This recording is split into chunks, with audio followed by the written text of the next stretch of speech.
Hola, queridos amigos de Entre Puntos. Señores, hoy vamos a hablar de política y nos preguntamos si en este momento tendremos una tregua dentro de este intenso proselitismo político con miras a las próximas elecciones del 2020. En este programa analizaremos hoy cuáles son los efectos de la saturación política en el ambiente ciudadano. Más allá del estrés en el ambiente político, con las pugnas, los bombardeos de los candidatos, de los partidos, de los asesores, de los encuestadores que nos llaman por teléfono, de los periodistas, de los militantes, lo que provoca, señores, mayor ansiedad en los ciudadanos. ¿Qué ustedes creen? Más incluso que las ganas de ir a votar y más que los dimes y te diretes entre ellos, señores, son los efectos de una crisis económica que suele instalarse durante y después de los comicios, tanto por el deterioro del ambiente institucional que se deriva de estos conflictos que afecta la inversión extranjera y la nacional, el tipo de cambio, la productividad, como el excesivo gasto en las campañas, que generalmente se traduce en déficits y endeudamiento, lamentablemente. A la mayoría de la sociedad, yo creo que le da lo mismo quien ocupe la presidencia.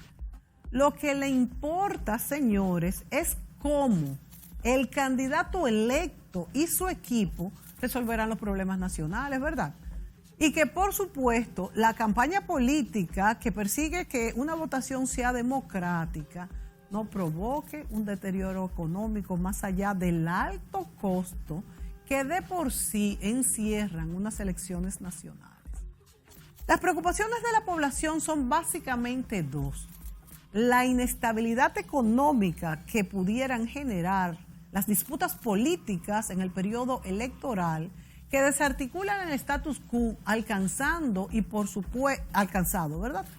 Y por supuesto, ¿verdad?, la posible gestión de lo que pudiera ser un mal candidato ganador. Esas son las dos cosas que más preocupan al ciudadano. Pero por otro lado, pesan mucho las posibilidades también que cada uno de ustedes tenga. Vamos a ver, déjame ver si veo la cara de alguno de ustedes que nos están mirando por la televisión. Las posibilidades que cada uno de ustedes tengan de obtener alguna oportunidad con el Estado, más que en nuestros países las posibilidades son escasas, las oportunidades, ¿verdad? Entonces, esta parte también pesa. Podríamos decir que en el mundo los problemas económicos, señores, son las principales preocupaciones durante el proceso, antes del proceso, con miras y después del proceso electoral. Lo económico es lo que más importa, y mucho más en América Latina.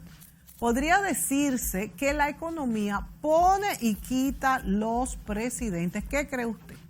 La economía define significativamente, señores, la vida de los pueblos. ¿Acaso no define su estado de ánimo? ¿Acaso no define que usted quiera que sea Danilo, que sea Leonel, que sea Hipólito, que sea Luis? No lo define. ¿Por quién usted va a votar en estas próximas elecciones? Por eso, señores, es que ustedes ven que los gobernantes ponen mucho hincapié en mantener un buen desempeño económico, principalmente durante el último año del periodo presidencial, porque el impacto de la economía lo abarca todo. Bueno, y me viene a la cabeza, porque siempre me ha llamado la atención, cómo es que esos temas medulares, ¿verdad?, para el funcionamiento de la sociedad, cualquier sociedad, ¿cómo son cuáles? Bueno, la economía y el derecho. ¿Cómo es que esos temas son tan difíciles de entender para la gente común? A veces creo que los encargados de estas áreas complican cada vez más su terminología para así ser los únicos poseedores del conocimiento. Vivimos en un mundo donde han aumentado significativamente la disponibilidad de recursos económicos, gracias a la ciencia y a la tecnología. Bueno, entonces hay mayor producción de alimentos, hay muchísimas tecnologías nuevas que incluso se producen alimentos fuera de ciclos naturales establecidos en el tiempo. Las comunicaciones ahora son inmediatas. Esto permite compartir en tiempo real toda la información. Entonces resulta difícil entender cómo en un mundo tan rico, en recursos económicos, las contradicciones son tan abrumadoras. Bueno, pero ya ese es otro tema. Vamos a volver a nuestro tema de hoy, ¿verdad? Que son los efectos de las campañas electorales en nuestro país, que son efectos parecidos quizás a los que se producen en Latinoamérica. Bueno, para analizar este tema hemos invitado en esta ocasión 2 analistas en las ciencias sociales. A Daniel Pou, politólogo y experto en seguridad, y a Mario Espinal, psiquiatra. Nos vamos a la pausa y volvemos con nuestros invitados.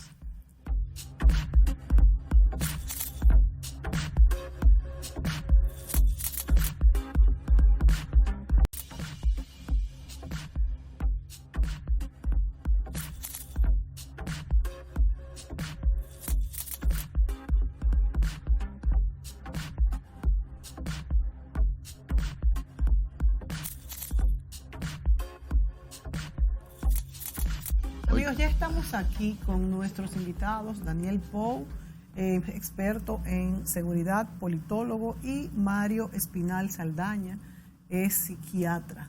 2 profesionales muy apropiados para hablar del estrés electoral. Vivimos en un mundo lleno de estrés. De hecho, en nuestro país tenemos muchos puntos que nos disparan el estrés. Desde que salimos a la calle, el tránsito, por ejemplo. ¡Wow! ¿Qué estrés nos da el tránsito? Y eso, señores, que se han aminorado los limpiavidrios después del incidente de aquella señora, como que ya no nos asaltan tanto, ¿verdad? Ese es el primer estrés desde que salimos a la calle.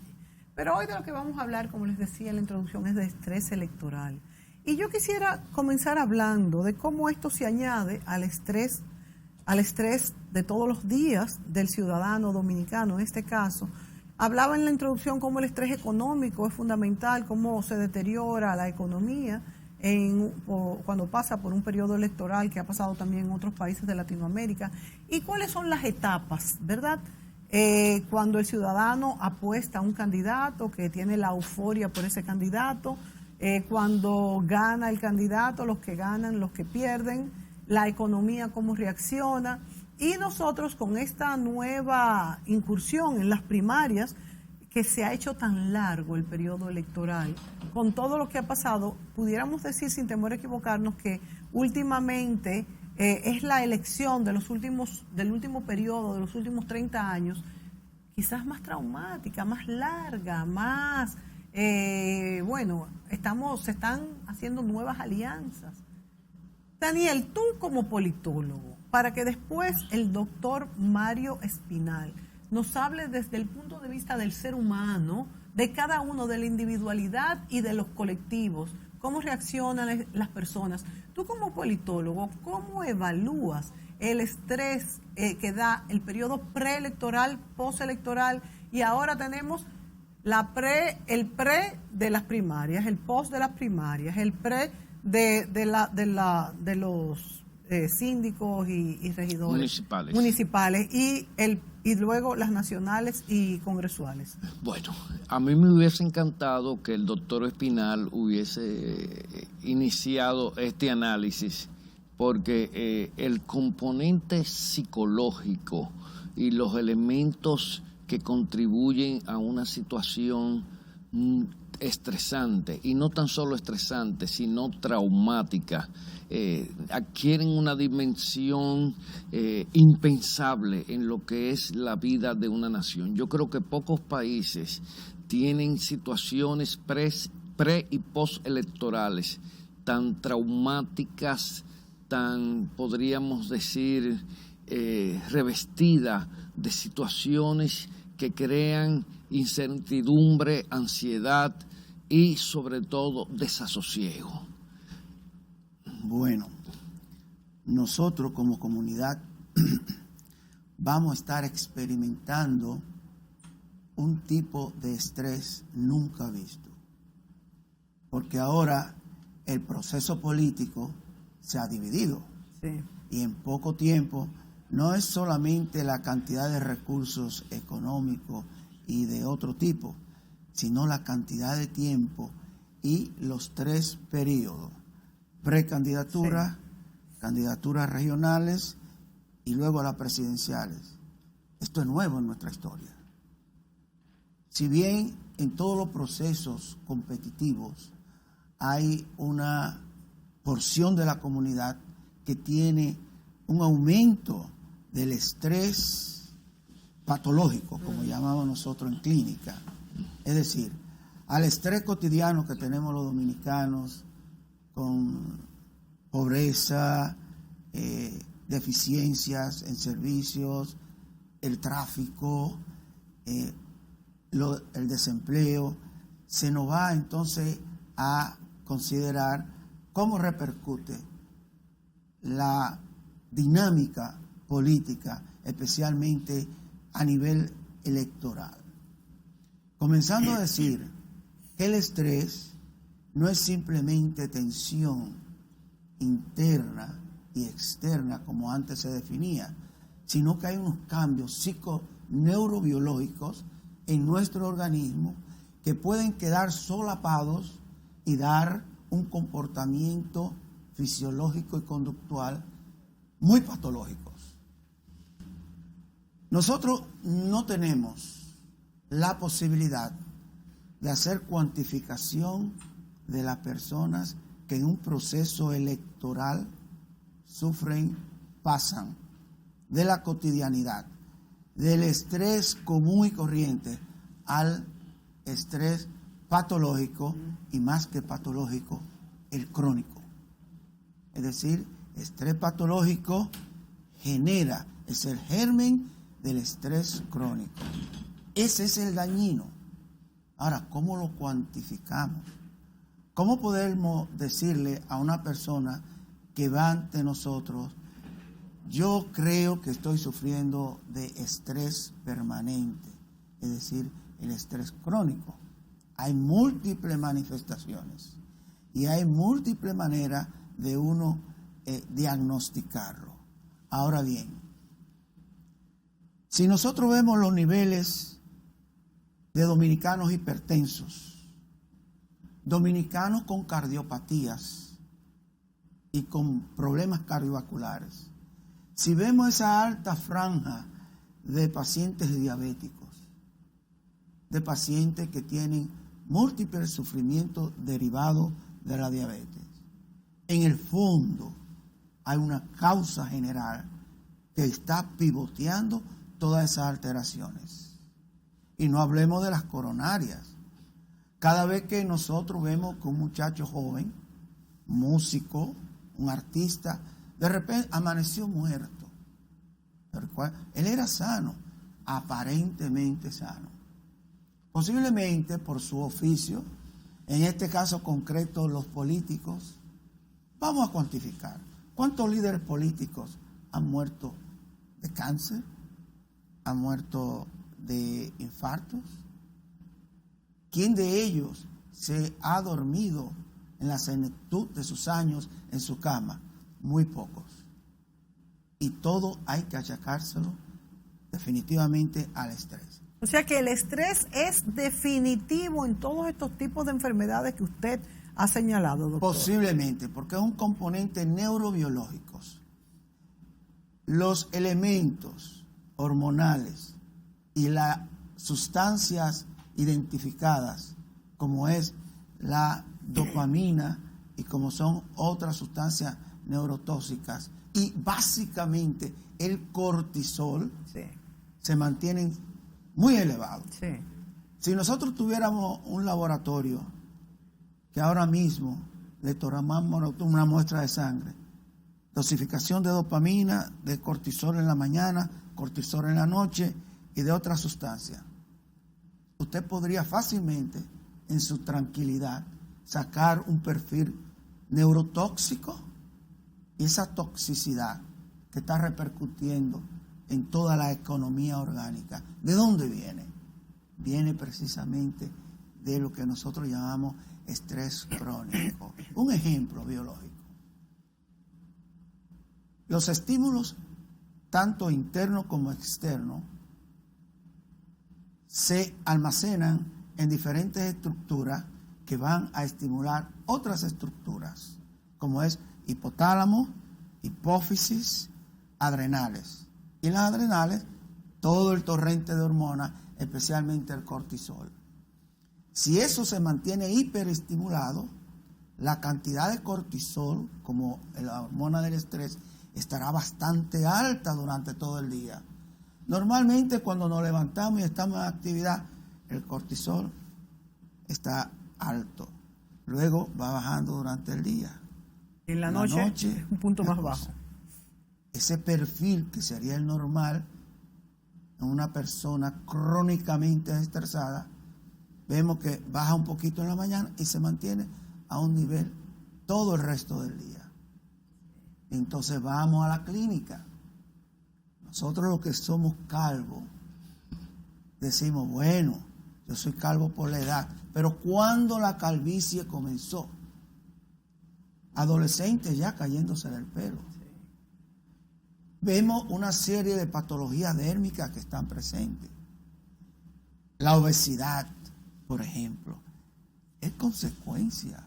Es que todas las enfermedades que manejamos tienen un ingrediente de estrés alto. Alto. Y que repercute a nivel inmunológico, a nivel hormonal y a nivel psicológico. Porque alguien dirá, ¿qué me importa a mí? Yo soy dominicano. Yo antes de irme a mi casa, mi par de trago, mi dominó, mis amigos y cosas, y me voy tranquilo a mi cena, a mi baño y a acostarme. Eso no se maneja así. Porque realmente usted no está identificando quizás lo que le está afectando. Ajá. Y ese estrés del trabajo que usted tuvo en la mañana, y esa lucha en su empresa, y en el caso de los políticos, esa agenda completamente llena permanentemente y tantas demandas que tienen, especialmente en el periodo más álgido, periodo electoral. Doctor, y más allá del político, la población en general, ¿por qué nos influye tanto con estrés a los que no son políticos también? Hay una masa tanto de empleados, del que no tiene trabajo, de los inversionistas que quieren invertir pequeñas sumas, no tienen que ser grandes inversionistas, que todo está como paralizado. Ese ambiente de paralización en el país, ¿cómo influye en el ciudadano común que quizás no tiene que ver nada con la política, por ejemplo? El ciudadano común, con respecto a los conteos electorales, hay una franja de ellos que está especialmente estresada, que son los que tienen empleos mínimos y que dependen de los altibajos políticos, de quién gana o quién no gana. Cuando estamos en conteo, en el balotaje, esas personas están especialmente estresadas.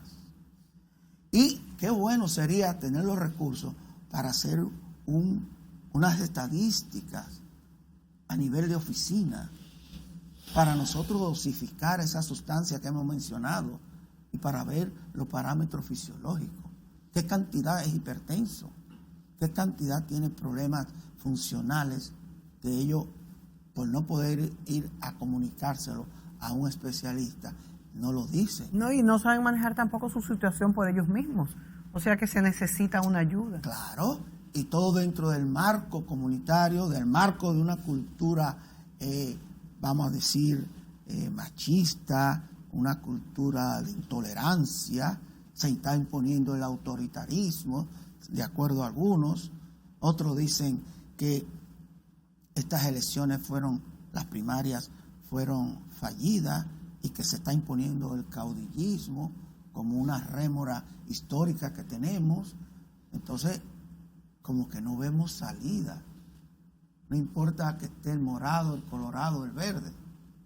Y eso repercute en esa franja de, doctor, de los ya empleados. Como última pregunta para pasar a Daniel Pou, ¿existe un perfil de conducta de personas específicamente, porque yo lo veo en el país, veo personas que cuando hay elecciones, toda su conversación, todas sus ansiedades y todo, está alrededor de quién gana en el país? Y esas personas no tienen que ver nada con política, ni viven de política, ni trabajan en política.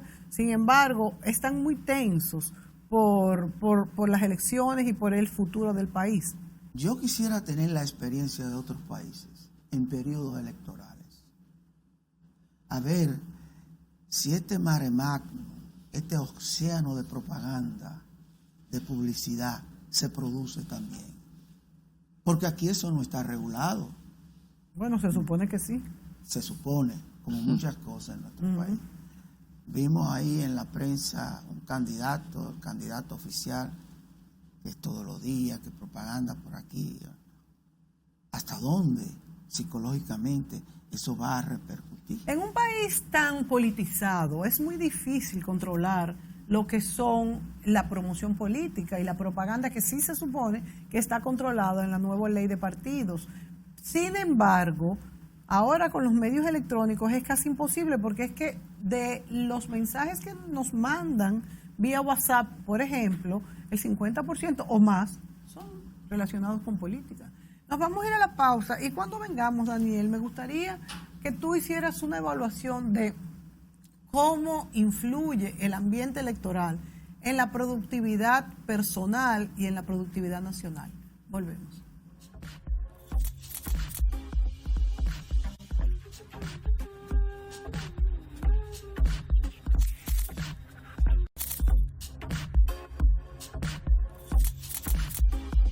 Estrés electoral que vivimos durante este periodo de elecciones que ha sido tan larga por la nueva ley, ¿no?, que habla de las primarias, unas primarias abiertas como sucedieron en el PLD, que tuvieron a la ciudadanía muy atenta a lo que iba a pasar después, y después con todo esto, que si hubo fraude, que si no hubo fraude.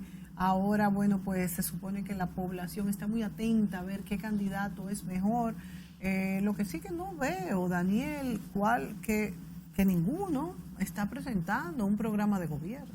Yo no veo nada de eso. Bueno. No entiendo bien, porque se habla mucho, bueno, todo es política, como decíamos, pero ¿qué es lo que la población espera y demanda? ¿Por qué no se presenta un programa de gobierno ni de Luis Abinader, ni de Gonzalo Castillo, ni el mismo Leonel Fernández, ni Guillermo Moreno, ni Minú, y seguimos contando? Entonces, ¿qué es lo que pasa? Mira, antes de entrar en ese detalle, que es un detalle que nos da la clave de por qué la manera en que se hace política en República Dominicana crea tanta incertidumbre, tanta desazón, y hasta de alguna manera produce un cúmulo de frustraciones bastante considerables.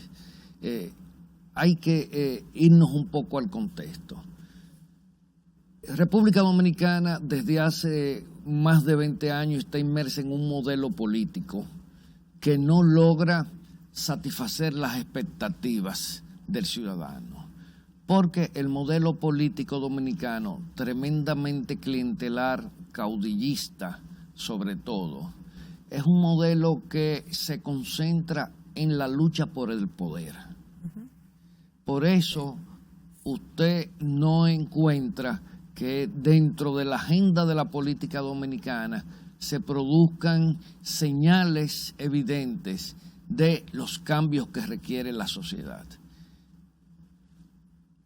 Con eso le voy a decir algo. Estamos, desde mi punto de vista, transitando por el tramo final de un modelo político que no tiene capacidad de reproducirse ya. Primero, porque conculca el principal derecho de los ciudadanos, y es a poder participar en la toma de decisiones de lo que deben ser las políticas generales del Estado. Y eso conlleva a que en República Dominicana haya una crisis de gobernanza, porque la agenda del poder, de las élites del poder, no tiene puntos de tangencia con la agenda de la gobernanza. ¿Y cuál es la agenda de la gobernanza? A lo que aspira el ciudadano.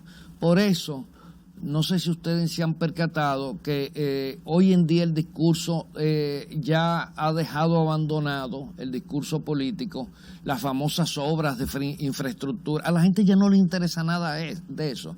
¿Por qué? Porque al cabo de los años la gente se ha dado cuenta que eso no necesariamente significa progreso.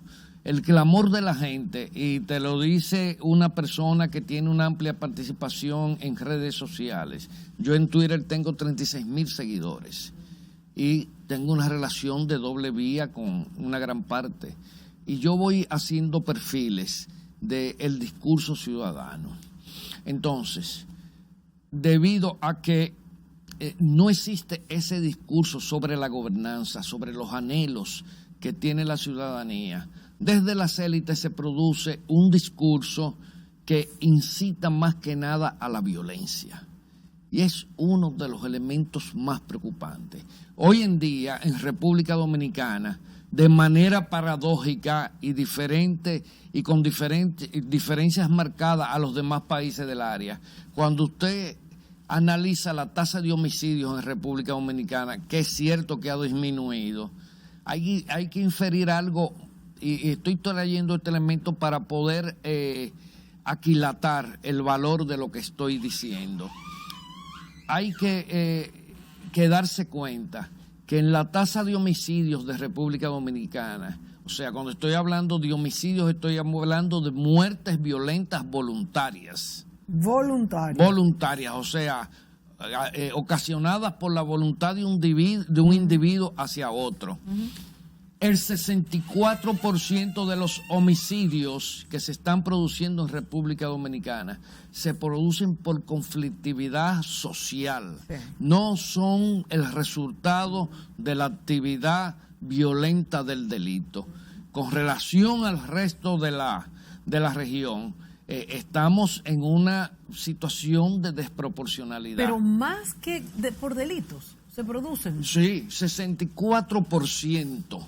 Wow. O sea, ahí están los feminicidios, los robos por un parqueo, lo de un pleito. El conflicto entre dos vecinos. Pero eso es tremendo. Es el 64%. Es el 64%, wow. Mi querida Mónica. Wow. O sea, y es ningún político toca esos temas en la agenda. Una vez el presidente dijo, yo no puedo ponerle una familia a cada policía. Pero no hay que ponerle una familia a cada policía porque no es un tema de policía. Un policía a cada familia. Sí, un policía a cada familia. Porque no es un tema de policías. Es que estamos ante una sociedad que va asumiendo perfiles patológicos. Óigase bien, ha intronizado la violencia como un valor cultural, que es uno de los temas fundamentales. Y lamentablemente ese punto de vista está fomentado desde las élites, desde el discurso de las élites, porque lo más interesante es que el discurso de las élites se erige. ¿A cuáles élites te refieres? ¿Hay élites políticas? No, ¿hay élites económicas? A todas las élites, a todas las élites. Porque la práctica de la impunidad es parte de un discurso de violencia. Claro. Entonces, ¿cómo es posible que a un señor que ha evadido miles de millones de pesos se le dé una gracia para que sufrague esa deuda pendiente con el fisco, y a un ciudadano normal, por pasarse un día sin pagar, de pagar un ITEVIS, es posible que se le vaya todo el beneficio de un trabajo que ha hecho? Entonces, señores, estamos en una sociedad tan desigual, tan excluyente y encarrilada en un discurso de tanta violencia y de prácticas violentas, que definitivamente en República Dominicana nadie se piensa como un sujeto de derecho, sino como un ente de poder. Y en la medida en que usted tiene poder, usted es capaz de hacer prevalecer sus criterios. Y eso, si lo trasladamos al plano político, sucede lo mismo.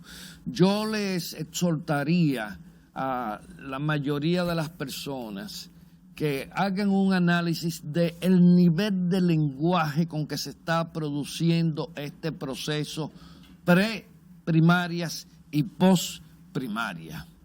Algunos enarbolan derechos, pero detrás de ese discurso sobre el derecho viene el discurso de la violencia, máxime que como no hay un discurso de propuestas para sentarnos a debatir los temas de la agenda nacional, se edifica en torno a la necesidad omnímoda de un individuo que se siente como amo y señor para poder situarse por encima de toda la sociedad. Pero fíjate, Daniel, que tú has señalado que la cultura del dominicano, la idiosincrasia, eso es lo que está demandando. Tú has dicho que no le interesa quizás si vamos a tener mejor infraestructura o servicios específicos, porque la misma violencia que se genera en los grupos y demás, lo que demandamos es alguien fuerte que se pueda imponer. Entonces, ¿cómo vamos a cambiar el modelo? No. Bueno, si usted toma la última encuesta Latinobarómetro de las Américas, usted tiene un referente. República Dominicana es el segundo país de la región donde la población muestra menos interés en la democracia, sí, donde incluso está desarrollando una cierta proclividad a ver como solución de los grandes males del país la intronización de un régimen autoritario. Incluso entre los jóvenes. No, correcto. Sí. Entonces, incluso creo que con el tiempo se puede desarrollar esa sensación y esa dinámica de maridaje entre el anhelo del ciudadano y la posibilidad de instaurar un régimen autoritario en el país. Ya se ha visto en otros países donde los partidos políticos han fracasado y se han instalado. El caso Venezuela. Exacto. Lo que hoy en día está padeciendo Venezuela es una frustración. Entonces, todas esas prácticas han conllevado a que el querer oxigenar un modelo político que ya no tiene capacidad de reproducirse porque estamos en el siglo XXI, pues eso ha permitido que todas las prácticas democráticas de convivencia, de consenso, hayan sido socavadas. Entonces, como no hay un espacio para las prácticas de convivencia, para las prácticas de paz, porque no somos reproductores de una cultura de paz, que eso es uno de los elementos fundamentales. Entonces, el debate se produce en el enfrentamiento más crudo que tenemos. ¿Y qué trae eso como consecuencia? Y me puede corregir el doctor, que ese cúmulo de frustraciones que tiene el ciudadano desemboque de manera unívoca a un deseo de ejercer la violencia como salida en último ratio frente a la imposibilidad de encontrar un espacio donde medie la razón, donde medie la ecuanimidad y donde medie los elementos necesarios para la convivencia pacífica. Entonces, en un país donde todo está politizado, lamentablemente, donde lo político define realmente toda la estrategia societal, es muy difícil que ese elemento violento, ese elemento castrante de la violencia, pues no se manifieste en los episodios, máxime cuando son episodios consecutivos debidamente calendarizados, como son las celebraciones de elecciones. Hoy en día, indiscutiblemente, que la sociedad dominicana está en uno de los peores tránsitos de su historia. Y ahora voy a tomar el eslabón económico. El crecimiento económico de República Dominicana ha estado sostenido por 3 motores. Primero, las remesas. Que no dependen de nosotros. Segundo, el turismo. Y tercero, el financiamiento externo. Si usted mira y analiza cuál es el común denominador de esos 3 motores económicos, es que ninguno depende de la voluntad que podamos tener los dominicanos para influir sobre ellos. Son motores que están situados e impulsados por factores exógenos, o sea, que se generan fuera de nuestra sociedad. Y los tres, si usted mira las estadísticas, ya van presentando niveles de agotamiento preocupantes. Si vemos las últimas cifras de la visita de turistas a nuestro país, estamos hablando que una cifra importante, cerca del 18%, si la comparamos, por ejemplo, el segundo trimestre del año 2018 con el segundo trimestre del año 2019, mermó. Bueno, sí, mermó. Hubo una campaña en el extranjero que, según sectores de inteligencia económica, partió de grupos de intereses de República Dominicana, no de grupos de intereses foráneos. Partió de grupos de intereses de República Dominicana. Y posiblemente haya estado conectado, óigase bien, haya estado conectado con intereses inmediatos de grupos políticos que están terciando en este proceso electoral. Por el otro lado, vemos que el tema de las remesas que se produce por la cantidad de dominicanos de la diáspora que viven en Estados Unidos, en Europa, etcétera, se ha agravado en la medida en que la economía de los países centrales están experimentando un cambio que no es favorable para ocupar mayor mano de obra de migrantes. Entonces eso impacta seriamente nuestra economía. Y por el otro lado, República Dominicana ha llegado a un nivel de deuda internacional que cada día se le acortan más las posibilidades de continuar con el ritmo de la deuda que tuvimos hasta el pasado año. Daniel, nos tenemos que ir a la pausa. Contéstame esta pregunta antes de irnos con un sí o un no. A tu juicio, ¿las elecciones primarias han fortalecido la democracia en la República Dominicana? Podríamos decir que no. ¿Qué dice usted, doctor? Bueno. ¿Con un sí o un no? Me parece que sí. ¿Le parece que sí? Sí. Bueno, quedamos empate entonces. Nos vamos a la pausa y volvemos con este tema.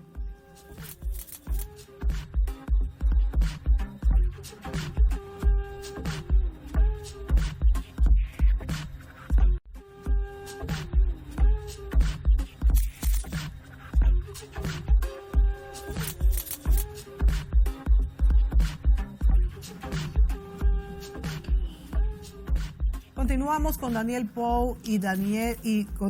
Daniel Pou y Mario Espinal. En este análisis del estrés electoral, ¿qué pasa en el país antes, durante y después de las elecciones? ¿Y cómo nos influye? Hablamos de la parte psicológica, de la parte económica que lo mueve todo, por supuesto, y bueno, de la parte de los políticos y el ciudadano en general. El ciudadano en general en nuestro país, doctor, está muy influido por la política. A veces cae en depresión sin tener nada que ver con el que saldrá incluso. ¿Cuál es el cuadro de ese ciudadano que quizás pone todas sus esperanzas en un nuevo gobierno? ¿Por qué en nuestro país? Bueno, realmente en las condiciones históricas, las condiciones, como dice el amigo, contextuales, han llevado a toda una actitud que es muy nueva. Por ejemplo, el nivel de agresividad, de violencia de la población común y corriente, está exhibiendo los niveles más altos. No solamente homicidio, sino el feminicidio y la falta de un aspecto educacional en nuestras escuelas que estén, por ejemplo, favoreciendo el que los niveles de violencia no se acrecienten tanto. Estamos viviendo uno de los momentos más violentos. Estamos viviendo un momento mucho más violento que hace años. Pues claro que sí, hasta tal punto que eso se ve en respuestas paraviolentas, que usted directamente no lo ve. Pero cuando usted ve que el nivel de embarazada de las adolescentes, por su ignorancia y porque provienen de hogares disfuncionales, está sumamente aumentado. Hasta el 33 y 35% llega. Esa es parte de una violencia que se va intronizando en los modelos de comportamiento de nuestra juventud especialmente y de aquellos que están en una desigualdad en nuestros barrios. Ahora bien, yo quisiera preguntarle a usted el aspecto violento, ¿Podemos decir que la República Dominicana es una nación violenta en sí? Sí, yo le podría decir que lo que más me preocupa es la manera como la violencia se está convirtiendo en una cultura en República Dominicana. Va ganando territorio. Una vez dentro de unos trabajos que estaba haciendo, estuve conversando con un ministro de Interior y Policía y le hablaba del tema de la prevención. Y yo dije, yo fundamento la prevención sobre todo en la educación. Y recuerdo que él me respondió, eso cuesta mucho. Le digo, no, ahí están las estructuras. El sistema de salud puede actuar en favor de la prevención. El sistema educativo en la formación de una nueva ciudadanía. Porque erróneamente incluso hemos escuchado a altos funcionarios hablando de las bondades de tener una sociedad de consumidores. Pero ¿cómo usted va a fomentar una sociedad de consumidores cuando lo que necesitamos es una sociedad de ciudadanos? Porque cuando usted incentiva el consumo y la persona no encuentra los medios para satisfacer esas expectativas, inmediatamente se disparan los niveles de violencia por la frustración y por el sentimiento de desigualdad que se produce. Muy bien, esa frustración social que nosotros vemos que se está expandiendo, lo podemos ver, por ejemplo, en algunas variables. El suicidio, por ejemplo. El suicidio. Como un componente de violencia. Nunca aquí en nuestra sociedad se había visto una tasa tan intensa dentro de los jóvenes y adolescentes, por ejemplo. Jóvenes y adolescentes. Los que estamos envueltos en el problema de la prevención del suicidio, ¿cuáles son las causas? Alguien dirá multifactorial, pero eso es muy vago. Eso es muy vago. Eso es muy vago. Ese punto que tocó Daniel es muy interesante, que estamos fomentando una sociedad de consumidores sin tener los medios para consumir, y eso huele a frustración. O sea, eso provoca muchas frustraciones que me imagino que deben llegar a su consultorio, doctor, madres, padres, hijos, de todos los estratos sociales. Mira, quiero traer, porque claro, esto no es un debate cuadrado, esto es un debate, una conversación amplia. Quedan 3 minutos nada más. Sí, que tiene que ver el embarazo adolescente con la economía sumergida del microtráfico en los barrios. Ah, sí. Eso es otro tema. Yo estaba haciendo unos bosquejos para proponer una investigación en un organismo. No he encontrado respuesta, pero hay una correlación bastante directa entre la economía sumergida del microtráfico y el embarazo adolescente. Cuando tú encuentras un muchacho que es delivery de droga, y ese muchacho logra tener ingresos de 50,000 pesos mensuales en su labor de delivery de droga, se convierte en un proveedor. Y ese muchacho en los barrios, asumiendo el papel de proveedor, porque con los ingresos que tiene, pues se encuentra por encima de la media de los muchachos de los barrios, le facilita que dentro de esa cultura de la exclusión, de la marginalidad, las propias familias propicien relaciones de pareja entre menores con esas menores.